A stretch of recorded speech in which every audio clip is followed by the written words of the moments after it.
C'est l'heure de l'interview de la semaine, Romain. Ce soir, nous avons David Penaud et nous allons revenir sur la défaite de 2 buts ce week-end face à Billière. Tu y étais avec Fred. On vous écoute, messieurs, sur le film du match. Quand on regardait le match, quand on regardait l'affiche avant le match, on se disait que le match allait être difficile pour Angers-Noyant. Billière était au classement 2e. Angers-Noyant, on le sait, joue le maintien cette année. Et c'est pas du tout ce qu'on a vu sur le parquet de la salle Jean-Bouin. Angers-Noyant a fait jeu égal pendant les 27 premières minutes, on va dire 14-14 au bout de 27 minutes. Et il rentre au vestiaire avec un -3 au score. Et pour moi, Angers-Noyant faisait jeu égal avec cette équipe du haut de tableau qui était Billière. On avait une superbe première mi-temps. Un très bon match. Un très bon match dans l'ensemble. Et on a senti une chute d'intensité côté Angevin en fin de première mi-temps et début de deuxième, où là il y a eu le score qui s'est aggravé. Il y a eu +6 pour cette équipe de Billière. Et là on se dit que le match est plié, que Angers-Noyant ne reviendra pas. Et avec force et avec un excellent Diawara dans les buts en deuxième mi-temps, Angers-Noyant a réussi à grignoter l'écart. Hélas, insuffisant quand même, parce que Angers-Noyant perd 27-29 à la fin du match. Mais on se dit qu'il y a quand même des regrets sur ce match-là et qu'Angers-Noyant a peut-être pu espérer mieux. Justement, comment expliquer ce trou d'air à 14-14 et puis après il n'y a plus rien pendant 10 minutes? Écoutez, déjà je pense qu'il y a plusieurs raisons à cette explication, parce que depuis qu'on est rentré de Besançon, on a eu 15 jours, on a eu une petite mini-trêve. Je pensais que cette mini-trêve elle allait nous permettre de ressourcer les joueurs et de préparer le match au mieux. Et en fait, à l'arrivée, on a eu une épidémie de grippe, où la première semaine après Besançon, on a eu 4 joueurs qui sont tombés malades, et la deuxième semaine, 4 joueurs. Donc on n'a pas préparé au mieux ce match, puisqu'on s'est retrouvé une seule fois au complet, c'est le vendredi soir, la veille du match. Donc je pense que quelque part il y avait certains joueurs qui étaient encore pas très bien, et je pense que, alors il n'y a pas que ça, mais je pense que le fait que 8 joueurs soient tombés malades sur les 15 derniers jours, ça n'a pas aidé, et c'est peut-être ce manque de constance en début de deuxième qui fait qu'on a pêché un petit peu. Maintenant c'est vrai qu'aujourd'hui on a quand même tendance à pas reprendre très bien cette reprise de deuxième mi-temps, mais là c'était beaucoup plus que d'habitude. David, il y a quand même des regrets sur ce match de pas au moins arracher le nul. Parce que c'est vrai surtout quand on voit la deuxième mi-temps en fait. On vous dit souvent qu'est-ce qu'Angers-Noyant propose un bon handball, et toi ça t'énerve un petit peu les observateurs qui disent ça parce que ça rapporte pas des points les défaites. Oui, non, mais c'est sûr que l'équipe elle commence à se connaître.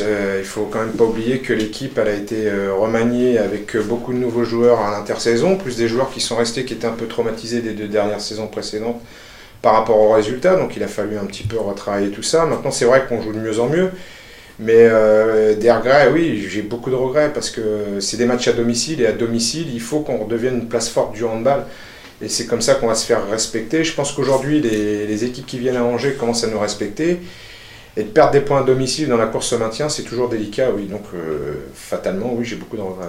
Fred, tu l'as souligné, un match juste de Diawara. On peut revenir un petit peu sur son match, un zoom sur ce gardien.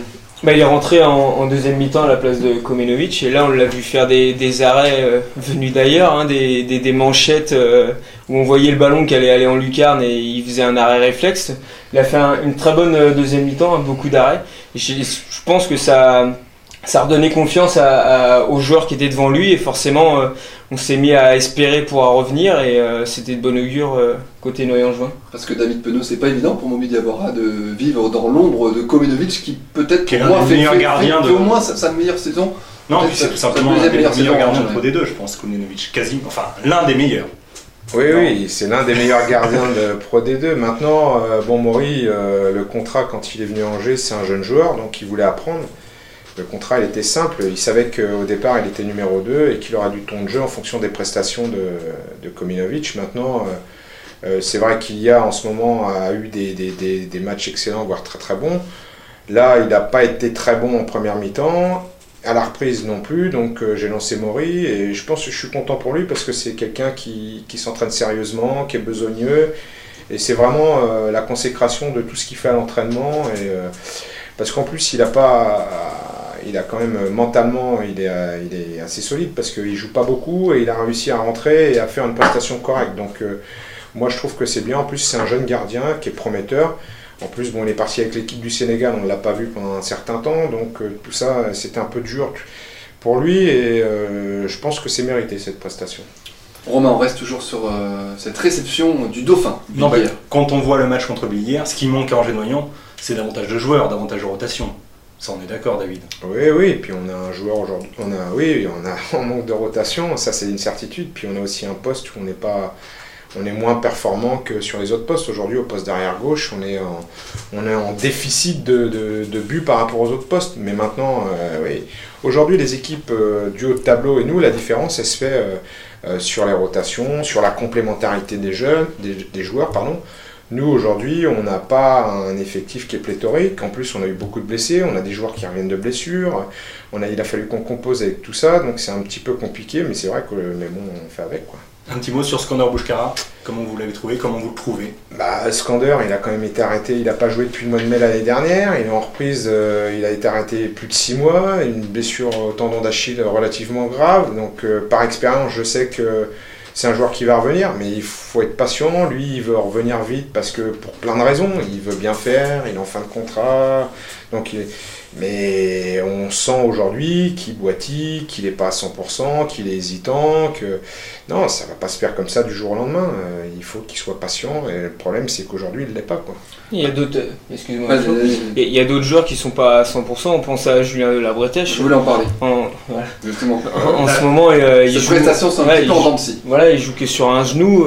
C'est pas facile pour lui non plus. Oui, il a un problème de genou depuis pas mal de temps. On l'a arrêté au mois de décembre. Il a fait des examens et tout. On pensait qu'il allait revenir. Il n'a pas fait de préparation au mois d'août. Il n'a pas fait de préparation au mois de janvier.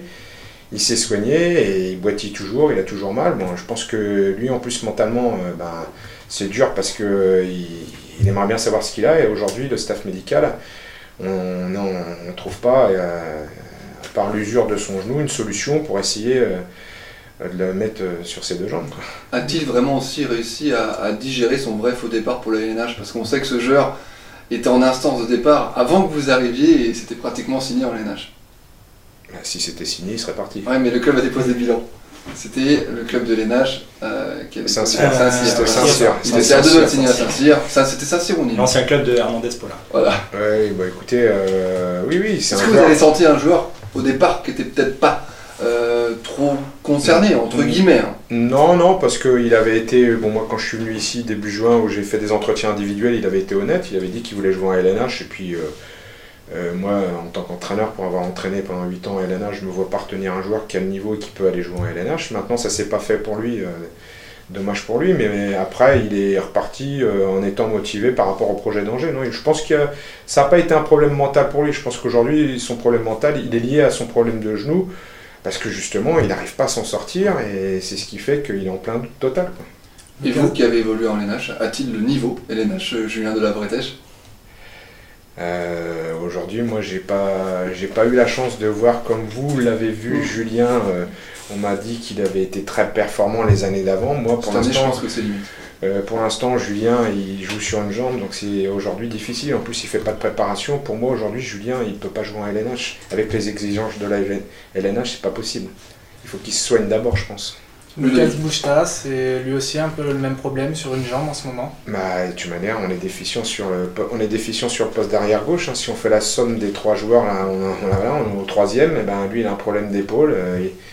Il s'est fait arracher 2 fois le bras contre ce mur et à Massy sur les matchs allés.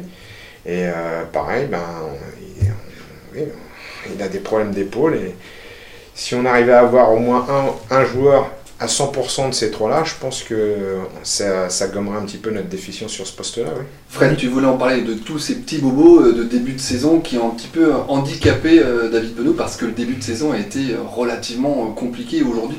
Peut-être qu'il le porte comme un fardeau, ce début de saison raté.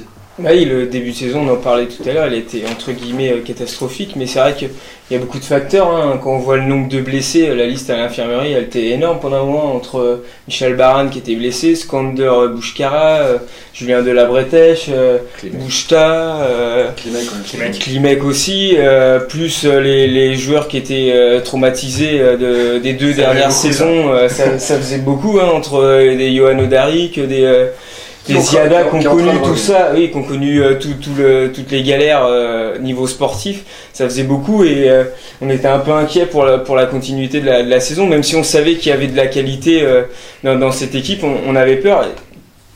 Pour vous, vous l'avez commencé comment cette saison? Est-ce que vous vous êtes dit dans quelle galère je me suis mis ou pourquoi j'ai accepté? Pourquoi déjà j'y arrivais? On était à 0-5, 0 victoire, 5 défaites. Au début, oui. Maintenant, si ça avait été une galère, je serais pas venu. Je vais être sincère avec vous. Si je suis venu à Angers, c'est parce que le challenge il m'intéressait. Donc je savais aussi que c'était un challenge qui était compliqué et difficile. Maintenant, c'est vrai que le début de championnat, il était dur par rapport à toutes les raisons que vous venez d'évoquer. Des blessures, des joueurs qui avaient plus l'habitude de gagner. Mais paradoxalement aussi, c'est quand on s'est retrouvé dans une situation avec beaucoup de joueurs blessés, on a gagné 2-3 matchs aussi. Il faut quand même pas, rappelez-vous, on a eu ce passage difficile au départ et après on a gagné 2-3 matchs. Mais qui a vraiment lancé la machine. Bah oui, mais bon, tu veux dire, les blessés, ça fait partie, je dirais, ça fait partie du jeu. Quand on est entraîneur, on sait qu'on a toujours des blessés sur une saison, surtout que le hand, c'est quand même un sport de contact. Maintenant, nous, on n'a pas eu de chance, et puis en plus, on n'a pas non plus beaucoup de rotations qui nous permettent, nous, on ne peut pas se permettre d'avoir 3-4 blessés à l'infirmerie. Tout de suite, ça porte préjudice sur nos résultats, oui. Quels sont les motifs d'espoir pour la suite de la saison? Écoutez, moi, les motifs d'espoir, déjà, je trouve que globalement, on fait une saison qui est pas correcte, mais relativement correcte, parce qu'on est quand même à 7 victoires, faut pas l'oublier. Honorable avec tous les pépins. Oui, avec tout ce que vous venez d'évoquer, on est quand même à 7 victoires. Il nous reste 7 matchs. Moi, en début d'année, j'avais dit aux joueurs que pour faire un bon maintien, il fallait gagner 10 victoires. Aujourd'hui, avec un peu plus de recul, je me rends compte qu'avec 10 victoires, on va se maintenir. Donc on se rend compte un petit peu du niveau et de l'exigence de la Pro D2 aujourd'hui. Et aujourd'hui, on peut même dire qu'on n'est pas sauvé du tout. Vu les résultats de ce week-end, il va falloir qu'on aille chercher encore au minimum 3 victoires sur les 7 derniers matchs pour espérer se maintenir. Alors qu'au départ, je pensais qu'avec 10 victoires, on pourrait jouer un maintien correct. Justement, on se rend compte souvent en après-match, lors du mois de décembre, vous disiez on joue bien mais on prend pas de points, j'attends avec impatience 2012. 2012, il y a eu 6 matchs, le bilan est équilibré, 3 victoires face à Massy, 1 victoire à l'extérieur face à Chartres et 1 victoire face à Vernon, et 3 défaites, dont un non-match face à Saintes. C'est vraiment quelle défaite qui vous pose des regrets? Parce que je sais qu'il y en a au moins une qui vous n'avez toujours pas digéré 4-5 semaines après. Déjà, de perdre à domicile, on peut pas se satisfaire d'une défaite à domicile. Quoi qu'il arrive, si on veut redevenir un club performant en Pro D2, à domicile, il faut qu'on gagne ces matchs. Donc, le match de Billard, je ne suis pas satisfait. Le match de Saintes, j'étais pas du tout satisfait parce que, on a perdu et c'était un concurrent direct aussi pour le maintien. Saintes, et celui-là, on n'aurait jamais dû le perdre. Et surtout, c'est la manière avec laquelle on l'a perdu, et surtout qu'on était sur 3 victoires consécutives. J'avais mis un petit peu les joueurs en alerte. Et puis mes craintes se sont mis tout de suite d'entrée quand ce match-là, on a été inexistant, quoi. Donc oui, j'ai beaucoup de regrets, surtout sur les défaites à domicile. Parce qu'à domicile, quand vous perdez des points, parce que c'est dur d'aller gagner à l'extérieur en Pro D2, c'est très difficile, c'est compliqué. Et donc quand on perd des points à domicile, après il faut aller les chercher à l'extérieur. Et quand on joue comme nous, la course maintien, de perdre contre Saintes, celui-là, je l'ai en travers de la gorge.